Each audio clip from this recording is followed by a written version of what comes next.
నూలులో శతాబ్దాల గౌరవం, పట్టు పరంపరకు ప్రతీక, సంప్రదాయానికి శాశ్వత చిరునామా సఖీ. మాది ఉగాది పర్వదినం. ఈ రోజు మనం అవలంబించాల్సిన విధి విధానాలు ఎప్పుడు చెప్పుకుంటూనే ఉంటాం, ప్రతి సంవత్సరం కూడాను. ఈ సంవత్సరం కూడా అలానే మరి ఈ సంవత్సరం అందరికీ బాగుండాలని మనస్ఫూర్తిగా కోరుకుంటూ ఈ రోజు విధానంలోకి ఒక్కసారి వెళ్దామండి. మామూలుగా కాల గణనం ఎలా చేయబడుతుంది? మనకి సంవత్సరాలకి పేర్లున్నాయి, నెలలకి పేర్లున్నాయి, రోజులకి కూడా పేర్లున్నాయి. మరి ఇవి కాకుండా కార్తెలు ఉన్నాయి, ఎన్నో రకాలు ఉన్నాయి కదా. అవును. అయితే దాని ప్రకారంగా మనకి కాలాన్ని విభజించి, ఆ విభజించిన కాలంలో ఇది ప్రత్యేకమైన రోజు, ఈ రోజున ఈ విధానాన్ని అవలంబించాలని హిందూ ధర్మశాస్త్రం మనకి ఎప్పటి నుంచో బోధించి ఉంది. భారతీయులంతా కూడా దీన్ని పాటిస్తారు.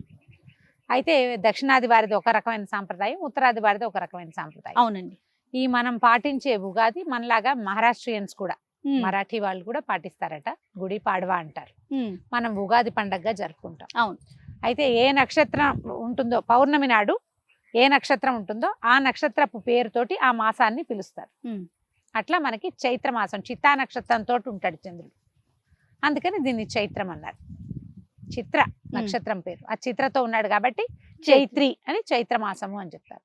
ఈ చైత్ర మాసం మనకి దీంతో పాటు ఏం చేశారు, నెలలతో పాటు ఋతువులు నిర్ణయించారు. 6 ఋతువులు, 2 నెలలు ఒక ఋతువు కింద. ఈ మొట్టమొదటిగా ఇప్పుడు సంవత్సరం మొదలవబోతున్న ఈ మధుమాధవ మాసాలని వసంత ఋతువుగా చెప్తారు. వసంత ఋతువు రాగానే మొన్నటి దాకా ఉన్నది వేరు, మొన్నటి దాకా ఏముంది, ఫాల్గుణ మాసాలు ఉన్నాయి, ఋతువు వెళ్ళిపోయింది. ఇక్కడి నుంచి ఏంటంటే ఇది వరకు చెట్లు చిగురించటము, శోభాయమానం కావటం, మామిడి పూయటము, వేప పూయటము కనపడేవి. మనకి ఋతువులు పైకి కిందకి ఎగుడు దిగుడు అయిపోతున్నాయి చూడు. ఆ ఎగుడు దిగుడు అయ్యే కాలాల్లో మనకి ఈ పాటికే వేపతో వచ్చేసి రాలిపోయి కాయలు వచ్చేసి, మామిడి పూత కాస్త పిందెలయ్యి పళ్ళు వచ్చే పరిస్థితి కూడా వస్తుంది. అవును. మనకి ఋతువుల్లో స్పీడ్ అంటే మన అట్మాస్ఫియర్లో వస్తున్న రకరకాల మార్పులతోటి ఋతువుల్లో చిన్న చిన్న భేదాలు ఉన్నా కూడా ఖచ్చితంగా చైత్రమాసపు మొదటి రోజునే మనం ఉగాది పండుగగా జరుపుకుంటాం. అవునండి.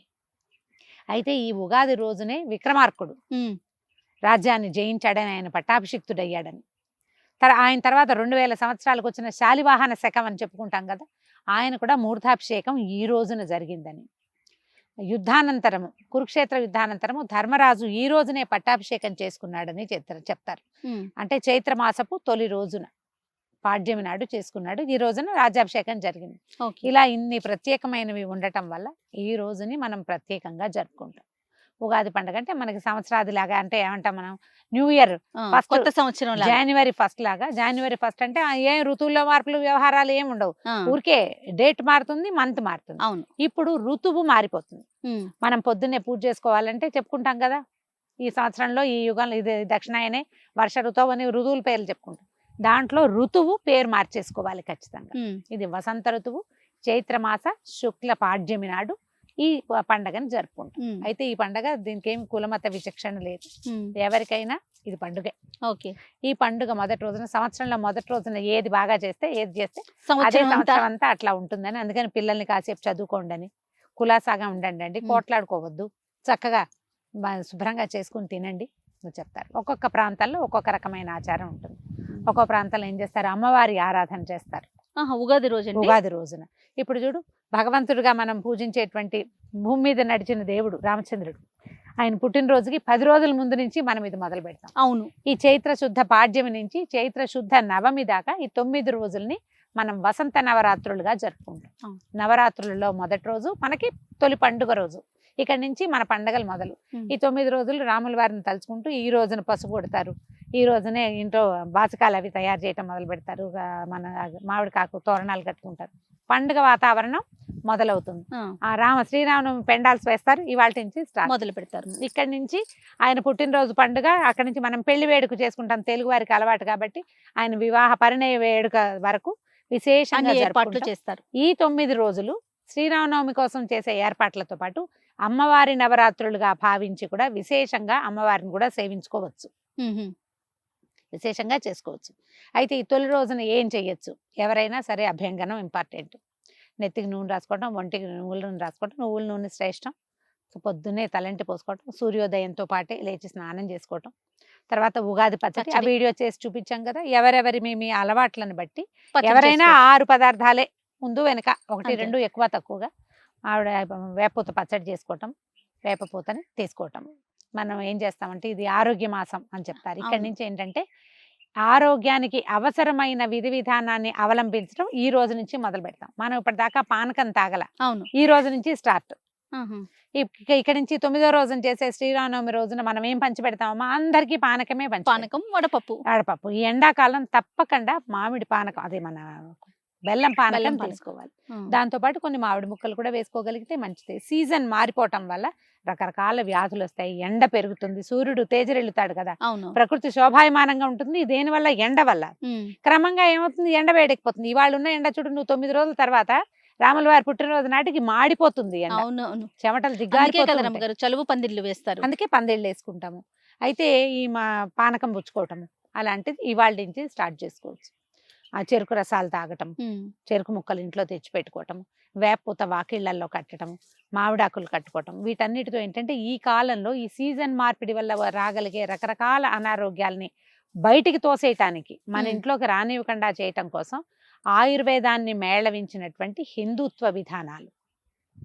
ఇందులో మత ప్రస్తావన లేదు, మన వాళ్ళు ఏర్పరిచి పెట్టారు. కానీ మనకి సంబంధించింది కాదు, ఇది సార్వజనీనమైన వ్యవహారం. ఎవరికైనా ఆరోగ్యమే కదా, ఎవరిదైనా ఆరోగ్యమే కదా. ఎవరైనా మామిడాకులు కట్టుకోవచ్చు, అది మత విధానంగా భావించకూడదు. ఎందుకంటే ప్లెంటీ ఆఫ్ ఆక్సిజన్ ఇచ్చే లక్షణం మామిడిలో ఉంది. అది కోసిన తర్వాత చాలా గంటల పాటు ఏ ఆకైనా కోయగానే దాని జీవం కోల్పోతుంది. అవునవును. మామిడికి ఆ లక్షణాలు లేదు. ఎండేదాకా, పూర్తిగా ఎండిపోయేదాకా దాంట్లో నుంచి ఆక్సిజన్ వస్తూనే ఉంటుంది. తర్వాత సూక్ష్మ క్రిములను అడ్డుకునే గుణం ఉంటుంది దానికి. దీంతో పాటు మనం ఏం చేస్తాం, ఈ రోజున వేపరొడ్డ కూడా కొంచెం 4-6 వేపాకులు, వేపరెమ్మలు కూడా తెచ్చి గుమ్మాలు కట్టుకుంటే ఈ అమ్మవారు ఏమైనా సూక్ష్మ క్రిములు అవి లేకుండా ఉంటాయి. సూక్ష్మ క్రిముల వల్ల రాగలిగే సమస్యల్ని మనం ఇదివరకే చూసాం కదా, 3-4 ఏళ్ల క్రితం. వాటిలో నుంచి బయటకు వచ్చేసాం మనం. కానీ ఈ జాగ్రత్త ఏనాటిది? 1000 సంవత్సరాల నాటి నుంచే మనకి ఈ పద్ధతి ఉంది.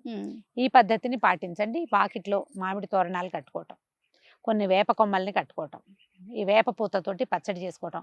వేపపూత ఎక్స్ట్రా ఉంటే పారైపోకండి, వాటిని చక్కగా ఆరనివ్వండి. ఏ డైనింగ్ టేబుల్ మీదో ఏ గట్టు మీదో పోసి పక్కన పెడితే, ఓ పేపర్ మీద వేసి పెట్టారంటే తడి పీల్చేస్తుంది, పొడైపోతుంది కదా. అది 1-2 నెలలకి ఒకసారి దాన్ని కొంచెం నేతిలో వేయించి అన్నంలో వేసుకుని తింటే పొట్టలో ఉండేటువంటి పారాసైట్స్ పోతాయి. పొట్టలో పారాసైట్స్ ఎత్తాయి పిల్లలకి పెద్దవాళ్ళకి కూడా. వేపపూత తినాలి. చిన్న లేత మామిడి చిగుళ్ళు, మా వైపు ఏం చేస్తామంటే మేము మామిడి చిగుళ్ళని కొంచెం వేప చిగుళ్ళు, మామిడి చిగుళ్ళు కూడా చేయొచ్చు, కొద్దిగా బెల్లం వేసి దంచి చిన్న చిన్న ఉండలు కట్టి వేసుకుంటాం. పొట్టలో ప్రాబ్లమ్స్ తగ్గుతాయి దాంతో. ఇప్పుడు ఈ సీజనల్ గా వచ్చే చాలా సమస్యలకి అది సమాధానంగా ఉంటుంది. పండుగని ఒట్టి పండుగగా కాకుండా ఆరోగ్యవంతమైన పండుగగా చేసుకోవచ్చు. దీంతో పాటు అమ్మవారికి ఉపహారాలు ఎత్తటము, అమ్మవారి నైవేద్యాలు పెట్టడం అని ఒక విధానాన్ని పాటిస్తారు. గోదావరి జిల్లాల వైపు ఉంది, తూర్పు మనము వైజాగ్ ఆ వైపు కూడా చేస్తారు. మన తెలంగాణ ప్రాంతంలో మరి అమ్మవారికి ఏం నివేదన పెడతారో అంత గట్టి అవగాహన లేదు నాకు. ఇక్కడంతా కూడా పచ్చడి చేసుకుంటారు, ఉగాది పచ్చడి చేసుకుంటారు. ఆ వైపు ఏం చేస్తారంటే అమ్మవారి కోసమే ఒక 5 రకాల నైవేద్యాలు చేస్తారు. గారెలు, బూర్లు, పాయసము, పులిహోర, పొంగు బూరెలు లాంటివి చేసి, అన్నం, పప్పు, కూర, కలగూర ఒకటి చేస్తారు. అవన్నిటిని 2 అరిటాకుల్లో వేసి పెట్టి నివేదన చేస్తారు. మా వైపు అయితే చాకలికి ఇస్తారు ఒక ఆకుని, 2వ ఆకు మనం ఇంట్లో ప్రసాదంగా పుచ్చుకోవచ్చు. మన అలవాటు బట్టి అమ్మవారికి ఉపహారాలు ఎత్తటం అంటారు. అన్ని రకాల పదార్థాలు చేసి అమ్మకి చూపించడం. ఇది మళ్ళీ ప్రత్యేకంగా మన ఇంట్లో అమ్మవారే ఉండక్కర్లా, గోడకి వేస్తా గుండ్రంగా పసుపు రాసి ఒక 3 కుంకుమ బొట్లు పెడతాం ఇట్లా అడ్డంగా. 1, 2, 3, 4 కుంకుమ బొట్లు చుక్కలు, 3 అడ్డచారలు పెట్టంగానే మనకు ఒక దైవీ భావన వస్తుంది. అంతే. అక్కడ నివేదన చేసినా చాలు. ఇంట్లో అమ్మవారిని ఉండాల్సిన అవసరం ఏం లేదు. కొంతమంది దగ్గర గుండ్రాయి గౌరీదేవి ఉంటుంది, అక్కడైనా నివేదన చేసుకోవచ్చు, చేసి ఇవ్వచ్చు. ఒకవేళ మనకు అది అలవాటు లేదనుకోండి, మామూలుగా మనం ఎలాగో పండక్కి పెట్టుకుంటాము, గారెలు, బూర్లు, పాయసం, పులిహోర, దద్దోజనం ఇవన్నీ చేసుకుంటాం కదా, స్నేహితులతోటి పంచుకోండి. ఈ రోజున ప్రత్యేకంగా చేయవలసింది ఏంటంటే, 1 నింబకుసుమ భక్షణ అంటే వేపపూత తినడం పచ్చడి. తర్వాత సాయంకాలం మన ఉగాది పంచాంగ శ్రవణం. పంచాంగ శ్రవణం ప్రత్యేకంగా ఈ పండగకి ఏం చెప్తారంటే, ఒక్కసారి గడిచిన సంవత్సరం ఎలా ఉందో జ్ఞాపకం చేసుకుని ఆ ఇబ్బందుల్ని ఈ సంవత్సరం రాకుండా ఉండాలన్న ఒక ఆశావహ దృక్పథంతో మనం పంచాంగ శ్రవణం చేయాలి. పంచాంగ శ్రవణం చేస్తే ఏంటంటే, పంచాంగం 5 అంగాలు ఉన్నాయి కదా, తిథివార నక్షత్రాలు. తిథివారము, నక్షత్రము, కరణము, యోగము, ఈ 5టిని కలిపి పంచాంగం అంటారు. ఇందులో ఏమున్నాయి, మనకి మన రోజు ఎలా ఉంటుందో నిర్ధారించబడుతుంది. రాబోయే నెలల్లో మనకి ఏ ఇబ్బందులు రావచ్చో అది. దీంతో పాటుగా ఇంకో ప్రత్యేకమైన విషయం ఏంటంటే, మనకి ఆహారం ఇచ్చేటువంటి పంటల్ని ఏ కార్తెల్లో పెట్టాలి. ఆ, కార్తెలు నిర్ణయించబడతాయి కదా. అవునవును. సూర్యుడున్న నక్షత్రాన్ని బట్టి కార్తెలు నిర్ణయించబడతాయి. ఉమ్, చంద్రుడున్న నక్షత్రాన్ని బట్టి మాసాల నేమ్స్ పేర్లు అలా వచ్చినాయి కదా. ఈ కార్తెల ప్రకారం మనకి ఆహారాన్ని ఇచ్చేటువంటి ఈ కార్తెలు మరింత ఆరోగ్యవంతమైన కార్తెలుగా ఉండటం కోసం నమస్కారం చేసుకోవటం. మనం అవన్నీ వింటున్నాం అనుకో, ఈ సంవత్సరం ఇవి బాగుంటాయి అంటే ఒక సంతోషం వస్తుంది. అవును అవును. ఆ సంతోషం వల్ల మనకి కలగబోయే ఇబ్బందులు ఏమైనా ఉంటే అవి కొంచెం ఏమన్నా పరిహారాలు ఉంటే చేసుకోవటానికి కూడా అవకాశం ఉంటుంది. ఏడాది ఈ ఇబ్బందులు రాబోతాయి, దీనికి ఈ దేవాలయాలకు వెళ్ళాలి, అవన్నీ ఆలోచించుకుంటాం కదా. ప్రాబ్లమ్స్ వస్తాయి, ఎక్కువగా గుళ్ళకి వెళ్దాం, ఏమైనా ప్రాబ్లమ్స్ వస్తాయి, అన్నదానం చేద్దాం, ప్రాబ్లమ్స్ వస్తాయి, జాగ్రత్తగా ఉందాం, ఎన్ని రకాల ఆలోచిస్తాం. అవును. ఈ అన్ని ఆలోచనలకి ఈ రోజే ఆధారంగా ఉంటుంది. దీనికి ప్రత్యేకంగా వాళ్ళు ఏదో చదువుతారు, అది మనకు అర్థం కాకపోయినా మనది మనం చదువుకోగలుగుతాం కదా. ఉమ్, తర్వాత టీవీలలో వస్తాయి, సోషల్ మీడియా అంతా కోడైకి వస్తూ ఉంటుంది. అవును. ఎక్కడో ఒక చోట నుంచి చక్కగా ఇంటిల్ పది ప్రశాంతంగా కూర్చుని వినండి. ఉగాది పండగని ప్రశాంతంగా జరుపుకోండి. ఏ రకమైన కొట్లాటలు గొడవలు పడద్దు. సంవత్సరపు తొలి రోజున, అది కూడా చాలా ప్రత్యేకమైన ఖగోళ శాస్త్రం ప్రకారం ఇది చాలా ముఖ్యమైన రోజు. అవును. ఈ రోజున మనం మన చుట్టూతా ఉన్నటువంటి వాతావరణాన్ని పాడు చేసుకోవద్దు. సాధ్యమైనంత పాజిటివ్గా, హెల్దీగా, సంతోషకరంగా, ఆహ్లాదభరితంగా ఉంచుకుంటే ఇదే ఆహ్లాదం క్యారీ ఫార్వర్డ్ అవుతుంది కదా, Yes. సంవత్సరం అంతా ముందుకెళ్తుంది. అలా ముందుకు తీసుకెళ్ళండి ఉగాది పండుగని. తప్పకుండా రమ్మగారు. మరొకసారి ఉగాది శుభాకాంక్షలు. మరొకసారి సుమన్ టీవీ ప్రేక్షకులందరికీ క్రోధినామ సంవత్సర ఉగాది శుభాకాంక్షలు.